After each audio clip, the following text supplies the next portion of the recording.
चलो मित्रों, काले स्वाध्याय 2 तमने गणवा माटे आप्युं हतुं।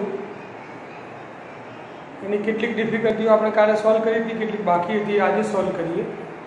तो आमां डिफिकल्टीमां छे स्वाध्याय 2 10 पद आप्युं। तो सादुरूप आपवानुं छे એટલે કે આ સાબિત કરવાનું છે। આગળ બરાબર છે અને સાદુરૂપમાં પણ આ પૂછી શકે છે કે આનું સાદુરૂપ આપો, એ રીતે પણ પૂછી શકે અથવા આ સાબિત કરવાનું પણ પૂછી શકે। सादुरूप केवी रीते आपशो तो जो डाबी बाजू छे cot inverse root 1 plus sin x है, तो 1 ની જગ્યાએ આપણે લખી શકીએ sin square x by 2 plus cos square x by 2, sin square plus cos square એવું લખીએ। sin square plus cos square એટલે sin square x by 2 plus cos square x by 2 plus sin x की जगह आप लिख सकते 2 sin x by 2 cos x by 2।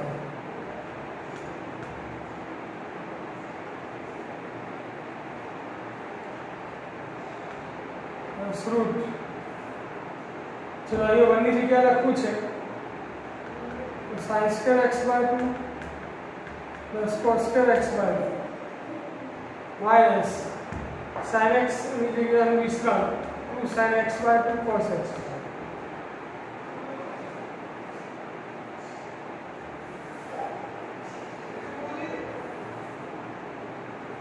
चलो ये लिख दिया 1 की जगह sin square x by 2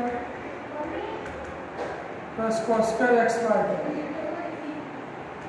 plus sin x નું વિસ્તરણ 2 sin x by 2 cos x by 2 minus root चलो 1 की जगह sin square x by 2 plus cos square x by 2 minus sin x की जगह 2 sin x by 2 cos x by 2।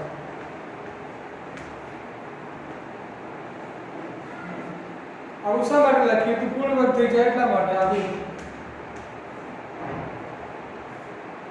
આ પૂર્ણ વર્ગ થાય a square plus b square plus 2ab a plus b નો whole square sin x by 2 plus cos x by 2 નો whole square.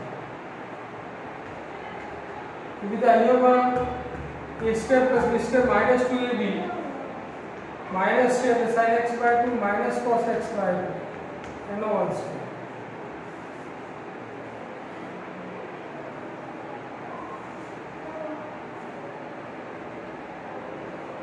शुरुआत से sin x by 2 plus cos x by 2 inverse से sin x by 2 minus cos x by 2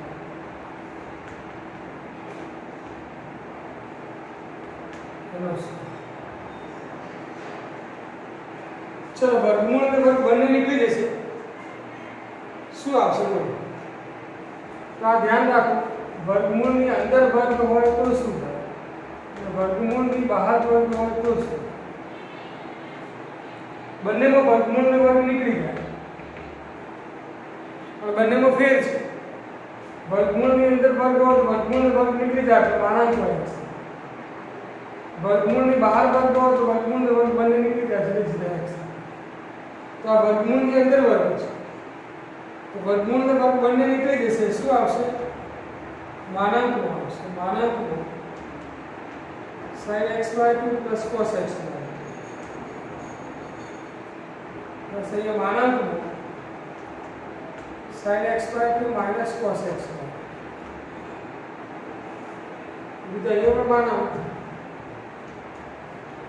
sin x by 2 plus cos x by 2 minus मानांक sin x by 2 minus cos x।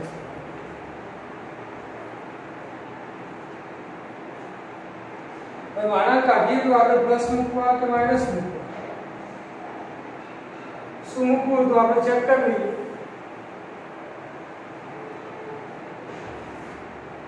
જો x by 2 x belongs to 0 થી pi by 4 તો x by 2 belongs to 0 થી 2 વડે ભાગીશું 0 થી pi by 8 0 થી pi by 8 એટલે 0 થી pi by 4 એટલે 45 pi by 8 એટલે 45 22 तो 0 થી 22.5 x 0 અને 22.5 ની વચ્ચે છે એટલે પહેલા ચલનો જ છે તો પહેલા ચરણમાં sin cos બંને ધન છે તો ધન સંખ્યાઓનો સરવાળો પણ ધન જ થાય. પણ આ બે ધન સંખ્યાઓની બાદબાકી છે. બે ધન સંખ્યાઓની બાદબાકી ધન પણ હોઈ શકે, ઋણ પણ હોઈ શકે. સરવાળો ધન જ થાય પણ એ બે ધન સંખ્યાઓની બાદબાકી ધન જ થાય એવું ના કહેવાય. તો એમાં બાદબાકી ધન છે કે ઋણ એ આપણે ચેક કરવું પડે. કેવી રીતે ચેક કરશો? તો જો 0 થી π/4 નો તમે આલેખ જાણો છો. 0 થી π/2 નો sin cos નો આલેખ દોરીએ તો આ રીતનો છે. આ 0 આ π/2 મૂલ્ય 1. 0 થી π/2 લઈએ તો sin 0 આગળ મૂલ્ય 0, sin π/2 આગળ 1 તો sin નો આલેખ આ રીતનો છે. cos 0 આગળ આ sin નો આલેખ છે. cos 0 આગળ મૂલ્ય 1, cos π/2 આગળ 0 તો cos નો આલેખ આ cos નો આલેખ. આ બંને આગળ સરખા થાય છે. આ π/4 છે. sin π/4 1/2 cos π/4 1/2.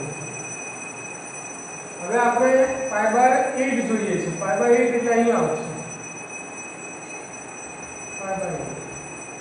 હવે 0 થી π/8 ની વચ્ચે તમે વિચારો તો કોણ નાનું છે અને કોણ મોટું છે? જે ઉપર હોય મોટું ને નીચે હોય નાનું. 0 થી π/8 નો વિચાર કરો તો x/2 બિલોંગ્સ ટુ 0 થી π/8. તો 0 થી π/8 ની અંદર તમે જુઓ તો cos જે છે એ ઉપર છે, sin નીચે છે. cos વાળું પદ મોટું, sin વાળું પદ નાનું. તો પછી અહીં તમે જુઓ sin નાના છે અને cos મોટા છે. નાની સંખ્યામાંથી મોટી સંખ્યા બાદ કરીએ તો બાદબાકી કેવી આવે?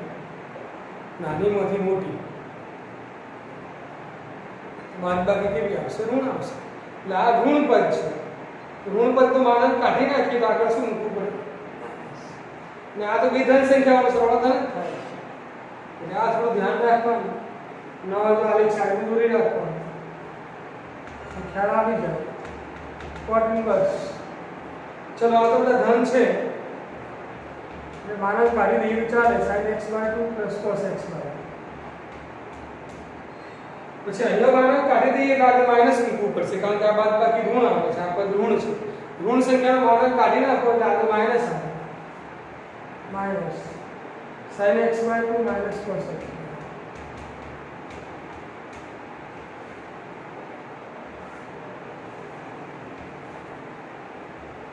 ચલો એવી રીતે સરવાળામાં કોઈ પ્રોબ્લેમ નહીં. બાદબાકીનું ધ્યાન રાખવું પડે. sin x/2 cos x/2 minus sin x/2 cos x/2.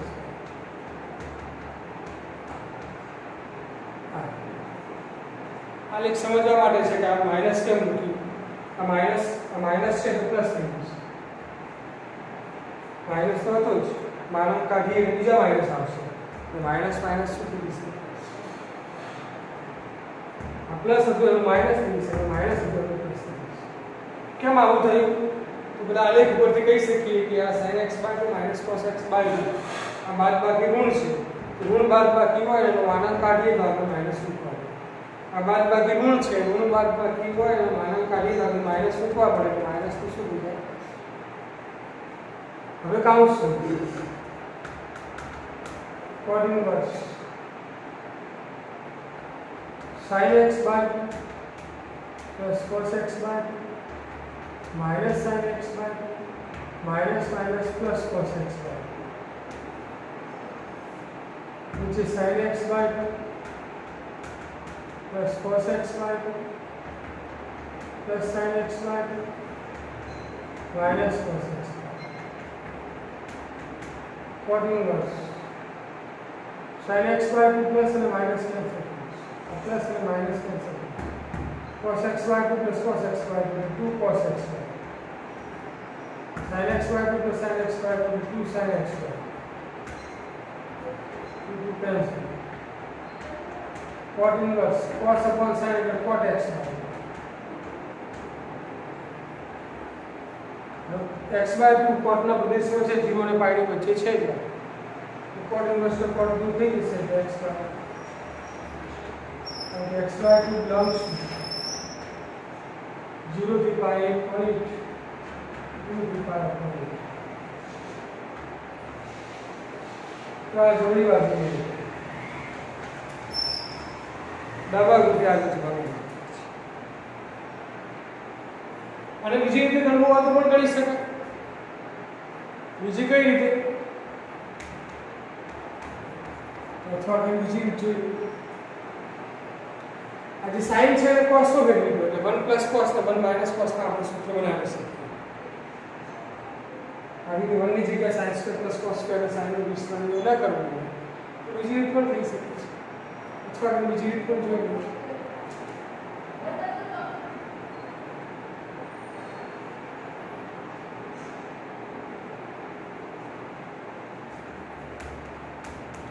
cot inverse √1 plus sin ને cos को फेरवा हो तो pi/2 minus x plus √1 minus sin ने cos को फेरवा तो pi/2 minus x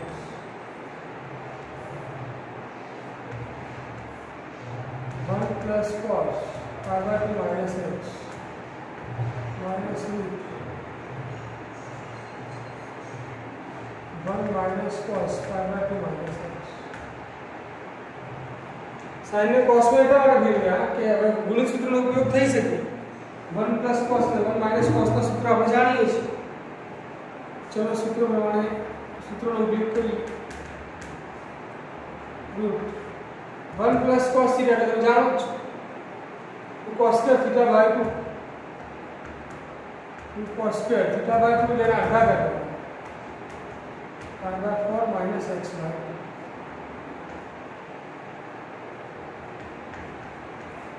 चलो लिखा है 2 sin² pi/4 minus x/2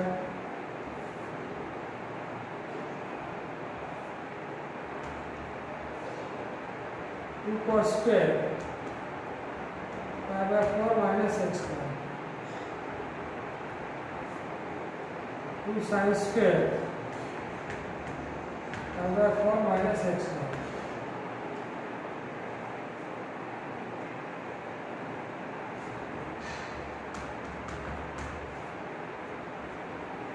चलो वर्गमूल લઈએ તો 2 નું વર્ગમૂળ √2 અને cos² નું વર્ગમૂળ લઈશું તો √, ની અંદર સ્ક્વેર છે √, ની અંદર સ્ક્વેર હોય તો માનાંક આવશે √2 માનાંકમાં cos pi/4 minus x/2 plus √2 માનાંકમાં sin pi/4 minus x/2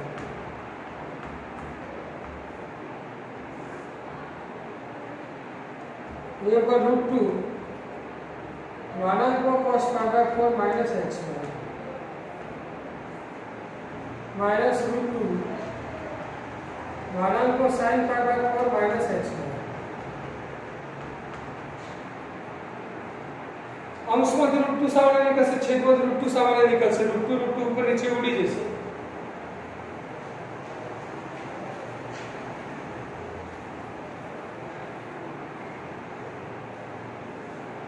तो मानांक काढिए तो प्लस रखवा આગળ કે માઈનસ એ પણ જોઈએ pi/4 minus x/2 કયા ચરણમાં છે જોઈએ જો x/2 x 0 થી pi/4 ની વચ્ચે છે તો x/2 0 થી pi/8 ની વચ્ચે છે 0 થી pi/8 એટલે કયું ચરણ કહેવાય 0 થી 22.5 પહેલું છે હવે 0 અને 22.5 ની વચ્ચે કોઈ એક x/2 ની કિંમત 0 અને 22.5 ની વચ્ચે લેવાની 0 અને 22.5 ની વચ્ચે કોઈ એક કિંમતની કલ્પના તમે કરો 0 થી મોટી અને 22.5 થી નાની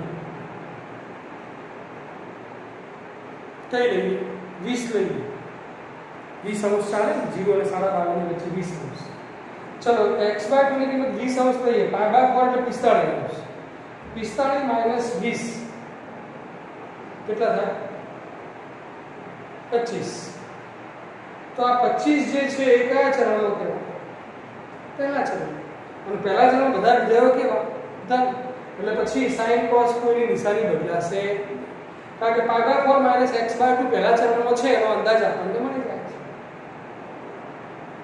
તો બસ હવે √2 ઉપર નીચે ઉગાડી દો અને માનાંક કાઢી નાખો કોઈની નિશાની બદલાશે નહીં સીધે સીધું cos pi/4 minus x/2 plus sine pi by 4 minus x by 2। चलो cos pi by 4 minus x by 2। माना કાર્ય કોની નિશાની બદલાતી નથી કારણ કે pi by 4 minus x by 2 પ્રથમ ચરણમાં છે। કેવી રીતે? તો કે આ x જે છે 0 અને પાઈ બાય 4 ની વચ્ચે છે, તો pi by 4 minus x by 2 0 અને પાઈ બાય 2 ની વચ્ચે છે। પહેલા ચરણમાં છે એટલે પહેલા ચરણ બધા ધન છે, તો કોઈ નિશાની બદલાતી નથી।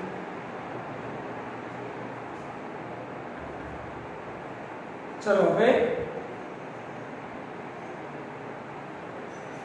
હવે અનુસરણછેદના દરેક પદને cos pi by 4 minus x by 2 વડે ભાગી નાખો।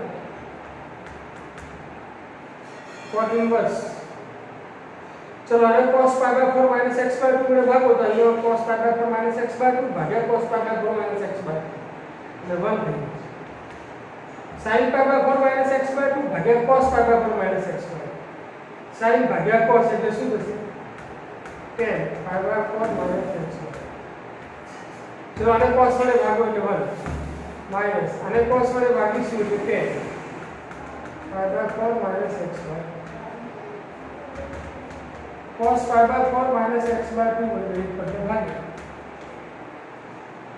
चलो આપણે ભાગો તો નોટ હવે સૂત્ર બનાવવું છે। સૂત્ર બનાવવું તો અહીંયા 1 ની જગ્યાએ 10 પાઈ બાય 4 લખી દો।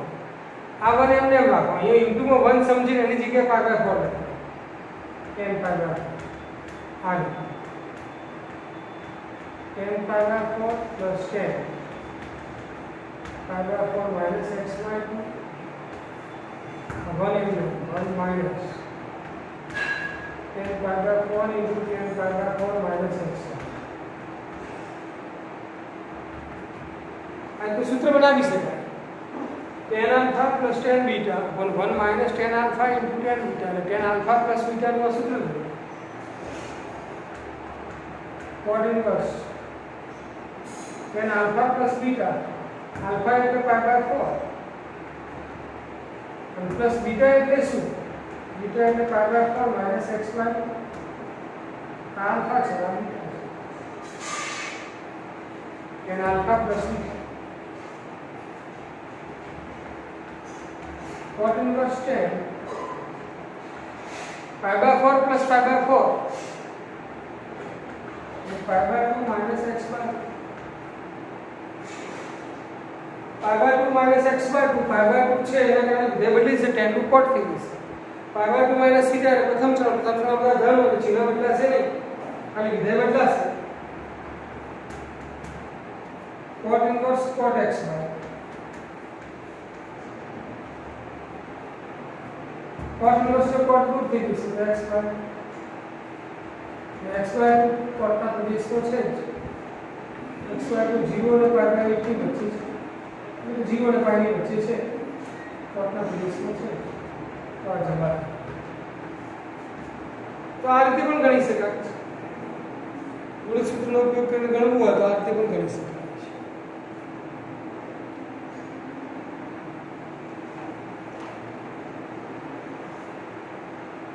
चलो એના પછી 11મો દાખલો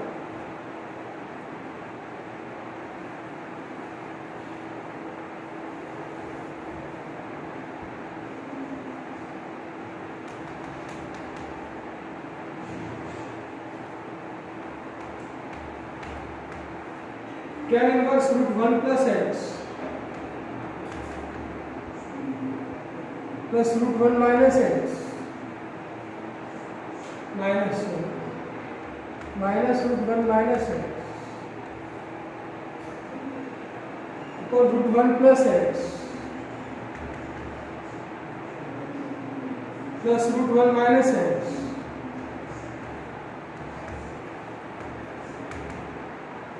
is equal to pi by 4 minus 1 by 2 cos inverse x minus 1 upon root 2 less than equal to x less than equal to 1 साबित करो।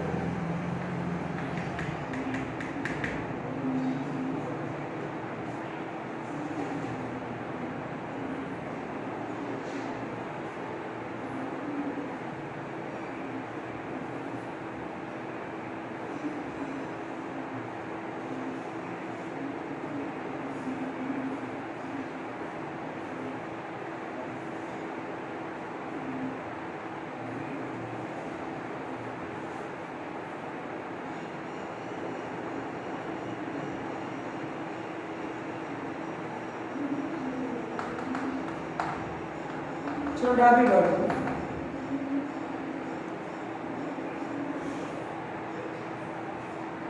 जो અહીંયા 1 + x 1 - x આમ ગુણિત સૂત્ર બનાવો તો x = cos θ ધારવા પડે અને x = cos θ ધારો તો જ સૂત્રનો ઉપયોગ કરીને તમે ગણી શકો તો અહીંયા પહેલા આપણે ધારવાની પ્રોસેસ છે પહેલા જોઈ લઈએ ધારો કે x = cos θ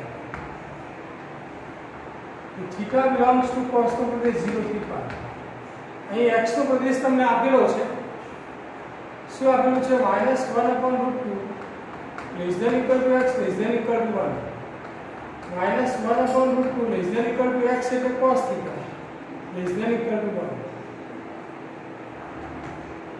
चलो અહીંયા cos θ લખી તો આ બાજુ cos ના સ્વરૂપમાં લખી દો -cos π/4 less than equal to cos θ less than equal to cos 0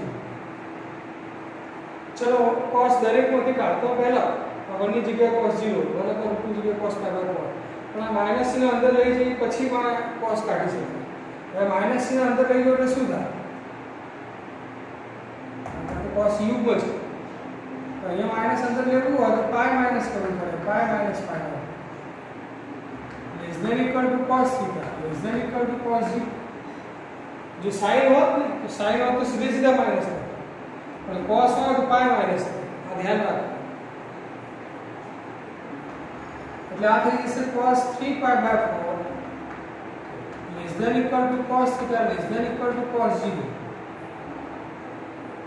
3π/4 π/4 એટલે 45 45 * 3 135 0 થી 135 એટલે કયું ચરણ કહેવાય પહેલું બીજું पहला बीजा चरण के अंदर cos घटतु विधेय है तो घटतु विधेय दूर करो એટલે અસમતા બદલાઈ જાય ત્રણેયમાંથી cos દૂર કરશો એટલે અસમતા બદલાઈ જશે less than equal to થઈ જશે greater than equal to એટલે 3π/4 greater than equal to θ greater than equal to 0 કારણ કે પહેલા બીજા ચરણમાં 0 થી π માં cos ઘટતું વિધેય છે cos ઘટતું વિધેય છે માટે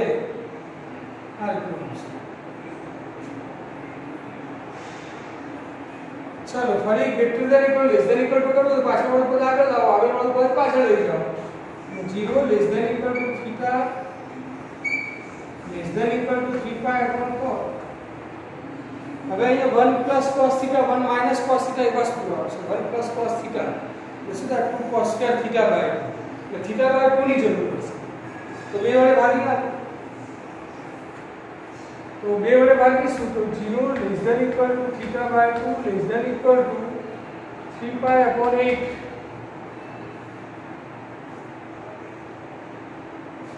चलो आने एक कही 3π/8 એટલે લગભગ 67.5 અંશ જેવું થાય તો 67.5 0 થી 67.5 અંશ એટલે કયું ચરણ કહેવાય કેમ છે θ/2 પહેલા ચરણમાં મળી જાય છે એટલે આગળ ગણતરીમાં આપણે થોડી સરળતા રહેશે चलो डाबी बाजू tan inverse √1 + x minus √1 minus x √1 + x plus √1 minus x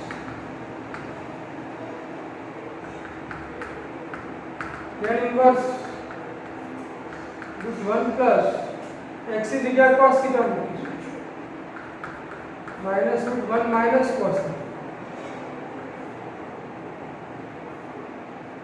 √1 plus cos θ plus √1 minus cos θ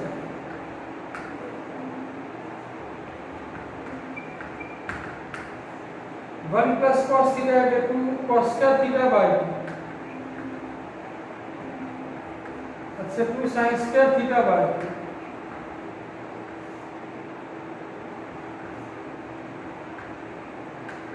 cos square θ/2 sin square θ/2 tan inverse वर्गमूल રહેશે તો 2 નું વર્ગમૂળ √2 અને આ √ની અંદર સ્ક્વેર છે એટલે માનાંકમાં cos θ/2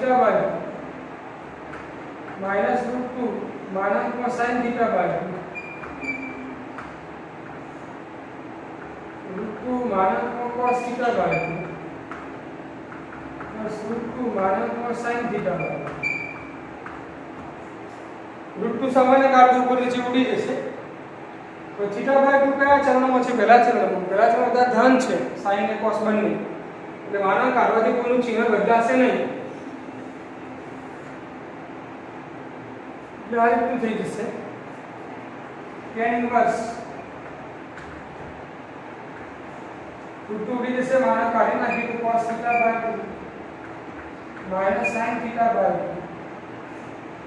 तो cos θ/2 प्लस sin θ/2 कारण एक पर कोई चिन्ह बदलाता નથી કારણ પહેલું ચરણ છે હવે શું કરશો આ ટાઈપનું આવે ત્યારે તમારે અંશ અને છેદ દરેક પદ cos θ/2 વડે ભાગી નાખો એટલે સૂત્ર બનાવવા પ્રયત્ન કરો अंश અને છેદ દરેક પદ cos θ/2 વડે ભાગીશું અને cos θ/2 વડે ભાગો એટલે આ થશે 1 माइनस sin θ/2 अपन cos θ/2 એટલે tan θ/2 नीचे 1 प्लस tan θ/2 अंश અને છેદ દરેક પદ cos θ/2 વડે ભાગ્યા cos θ/2 मल्टीपल होता है चलो सूत्र बना लो tan इनवर्स आ 1 ની જગ્યાએ લખો tan π/4 माइनस tan θ/2 चलो 1 प्लस इनटू लो 1 समझिए tan π/4 लिखना है tan π/4 इनटू tan θ/2 चलो सूत्र बनी गયું આ tan अल्फा माइनस बीटा એટલે કે tan π/4 માઈનસ θ/2 તો π/4 માઈનસ θ/2 કયા ચરણમાં છે જોઈ લો 0 થી પહેલા ચરણમાં છે હવે θ/2 ની કિંમત 0 અને 67 ની વચ્ચે ગમે તે તમે ધારી 0 અને 67 ની વચ્ચે તમે ધારો કે 60 અંશ ધારી લીધા હવે θ/2 ની કિંમત 60 અંશ તમે લો π/4 એટલે 45 અંશ માઈનસ 60 અંશ 45 માઈનસ 60 માઈનસ 15 હવે માઈનસ 15 કયું ચરણ કહેવાય ચોથું આ રીતનું 0 प्लस माइनस माइनस प्लस 15 નો ઉપર આવે માઈનસ 15 એટલે કિંમત પાતો આ બાજુ આવે પહેલા નો પાતો ચોથા તો tan નો પ્રદેશ શું છે -π/2 થી +π તો પહેલા નો હોય તો ચોથા નો તો ચાલ tan નો પ્રદેશ જ છે અને આ કિંમત tan ના પ્રદેશો છે તો પછી tan ઇન્વર્સ tan દૂર થઈ જશે આ π/4 माइनस θ/2 कारण π/4 माइनस θ/2 बिलोंग्स टू tan નો પ્રદેશ -π/2 થી +π/2 કોઈ પણ કિંમત લઈને તમે ચેક કરી દો આ થઈ જાય ચલો π/4 माइनस θ/2 એટલે 1/2 ઇન્ટુ θ π/4 माइनस 1/2 θ એટલે શું આપણે અહીં ધાર્યા છે x cos θ ધાર્યા છે તેના પછી થીટા લખવું છે લખાય cos ઇન્વર્સ x તો થીટા ની જગ્યાએ લખાય cos ઇન્વર્સ x બસ આ જમણી બાજુ પર આવવાનું તો આ ડાલા બરાબર જવાબ મળી ચલો જોઈએ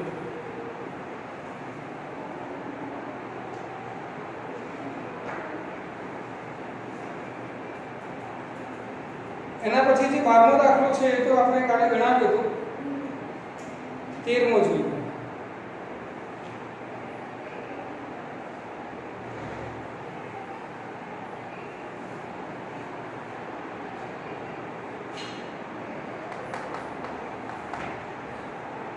no 2 tan inverse cos x is equal to tan inverse 2 cos x ઉકેલ એટલે કે એની અંદર આપણે x ની કિંમત મેળવવાની છે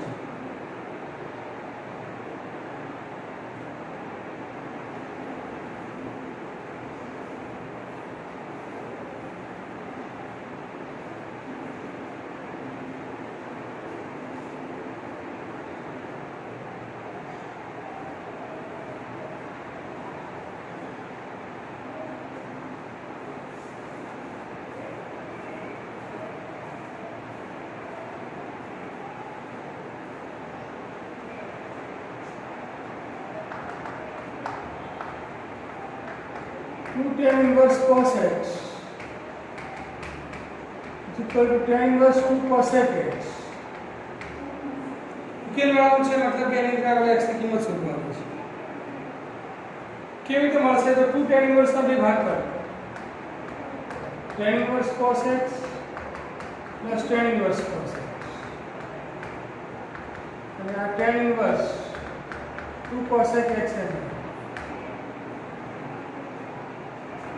चलो tan inverse x plus tan inverse y પ્રમાણે એનો સરવાળો કરીએ. x અને y નો ગુણાકાર એટલે cos x * cos x નો ગુણાકાર. cos x * cos x એટલે cos square x. તો cos square x ની કિંમત શું હોય? 0 અને 1 ની વચ્ચે હોય. એટલે કે આ ગુણાકાર જે આવશે 1 થી નાનો આવશે. એટલે 1 થી નાનો હોય તો ડાયરેક્ટ tan inverse વાળું સૂત્ર tan inverse x plus y cos x plus cos x upon 1 minus cos x into cos x. tan inverse 2 cosec x.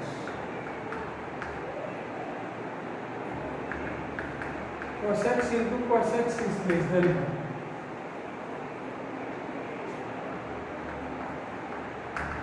Tan inverse cos x plus cos x is 2 cos square x. And 1 minus cos square x is equal to tan inverse 2 cosec x.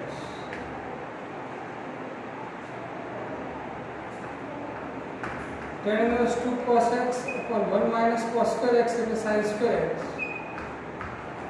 is equal to tan inverse 2 cos x ને નીચે લઈ જઈએ એટલે sin x.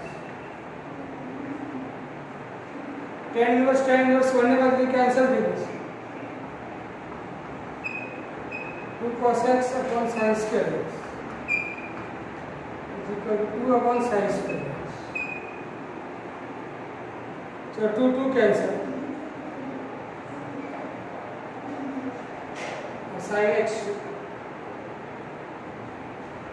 एक sin x cancel कर दो और ये कैंसिल क्या रहता है? जब नॉट इक्वल टू 0 हुआ क्या है? इक्वल टू 0 तो इतना second cosec x cancel sin x cancel sin x cancel करो तो sin x not equal to 0 होता है.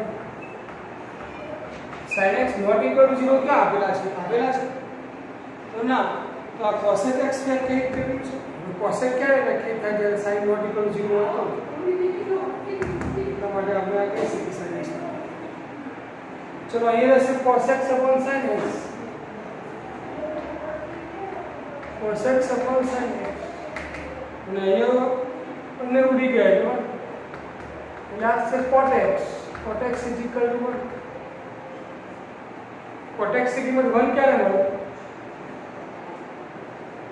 cot की कीमत 1 ભાગ્યા 4 એટલે x ઉકેલ મળી ગયો આપણને ભાગ્યા 4. આ ઉકેલ સાચો છે કે ખોટો એની ચકાસણી કરી દેવાની અને ચકાસણી અંદર લખવી પણ જરૂરી છે. ચકાસો x = ભાગ્યા 4. તો ડાબી બાજુનો કિંમત મૂકી આ 2 tan inverse cos x 2 tan inverse cos भागा 4 2 tan inverse cos भागा 4 એટલે 1/2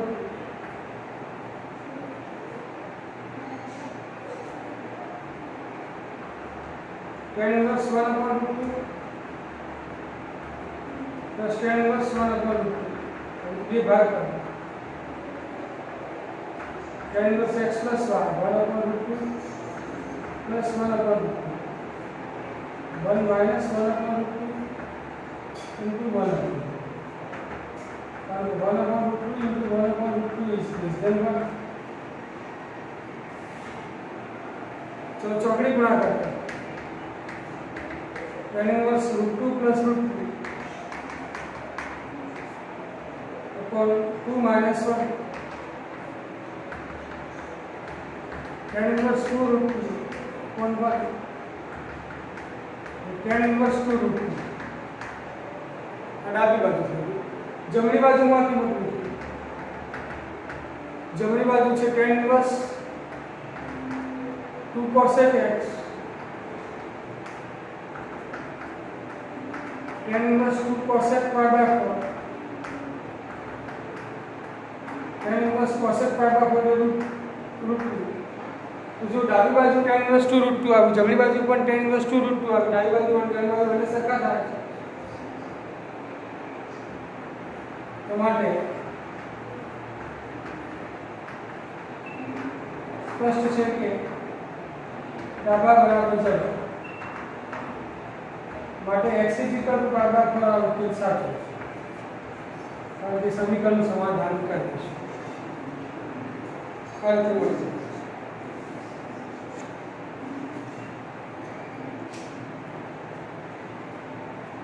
चलो आना पछी 15 जुली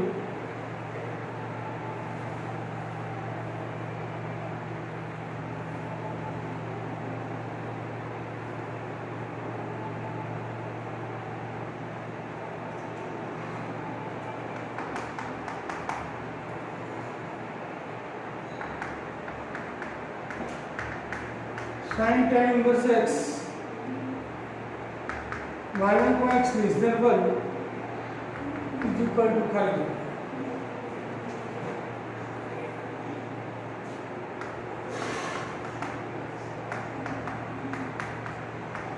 sin tan inverse x और sin के साथ sin inverse हुआ तो निकल जाए sin inverse बन तो tan inverse से sin inverse को फेरवा पड़े tan inverse से sin inverse को કેવી રીતે ફેરવશો તો આ કાપકો લીધો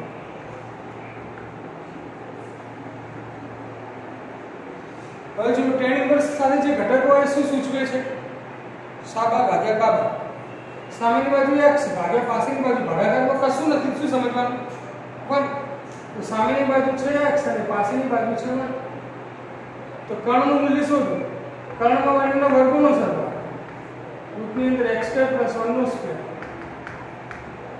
1 + x चलो હવે sin inverse ફેરવો સરળતાથી ફેરવી શકાય sin inverse સામેની બાજુ ભાગ્યા કર્ણ સામેની બાજુ x ભાગ્યા કર્ણ છે તો 1 + x²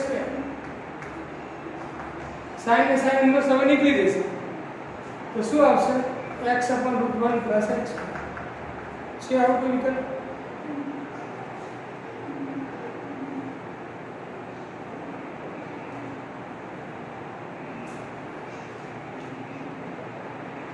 ચોથો વિકલ્પ છે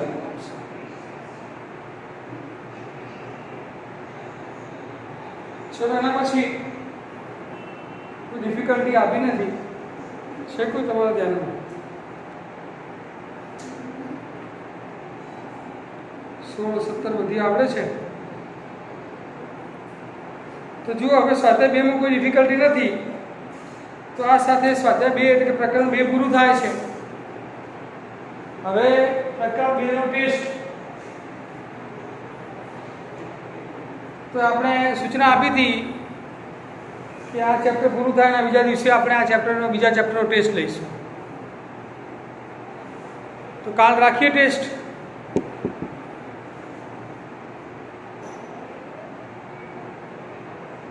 હવે જુઓ કેટલાક મિત્રોને આ ચેપ્ટર તૈયાર થઈ ગયું છે કાલ રાખવામાં પણ વાંધો નથી પણ કેટલાક મિત્રો હજી વિચારે છે કે એકાદ દિવસ મળ્યું હોત તો વ્યવસ્થિત તૈયાર થઈ જાય વાંધો નહીં હજી કાલનો દિવસ આપણે આ ચેપ્ટરને કોઈ ડિફિકલ્ટી હોય તો ગ્રુપમાં સૂચવજો તો વળી આપણે એ ડિફિકલ્ટી સોલ્વ કરાવીશું સ્વાધ્યાય 2.1 હોય 2.2 હોય સ્વાધ્યાય 2 હોય કે ઉદાહરણ હોય જે કંઈ પણ હોય એ ડિફિકલ્ટી તમે ગ્રુપમાં જણાવજો તો હજી કાલનો દિવસ આ ચેપ્ટરની ડિફિકલ્ટી આપણે સોલ્વ કરીશું જો કોઈ ડિફિકલ્ટી હશે તો કાલનો વિડીયો આપણે ડિફિકલ્ટી સોલ્યુશનમાં મૂકીશું અને જો કોઈ ડિફિકલ્ટી નહીં હોય તો કાલનો વિડીયો નહીં આવે તો સીધો હવે પ્રથમ દિવસે ટેસ્ટ જ આવશે જો ડિફિકલ્ટી સૂચવશો તો કાલનો વિડીયો આપીશું અને જો ડિફિકલ્ટી નહીં સૂચવો તો કાલે તમને વાંચવાની રજા તૈયારી કરવાની રજા અને પ્રથમ દિવસે આ ચેપ્ટરનો ટેસ્ટ રહેશે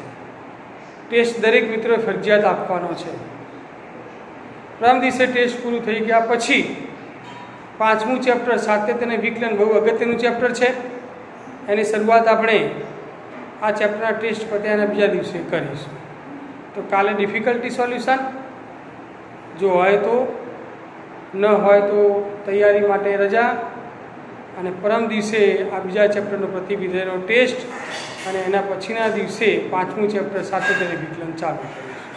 હવે સાતત્ય વિકલન આપણે લગભગ ઝૂમ એપ ઉપર ચલાવવાનું વિચારીએ છીએ, તો તમે પણ એ પ્રમાણે હવે તૈયારી રાખજો કે 5મું ચેપ્ટર આપણે હવે ઓનલાઈન ભણાવવાના મૂડમાં છીએ, એટલે તમે પણ ઝૂમ એપ ડાઉનલોડ કરી રાખજો, તો આપણે એમાં પણ ટ્રાય કરી જોઈએ કેવું રહે છે. ચલો આજે આટલા સુધી રાખીએ છીએ, કાલે આગળ વધીશું.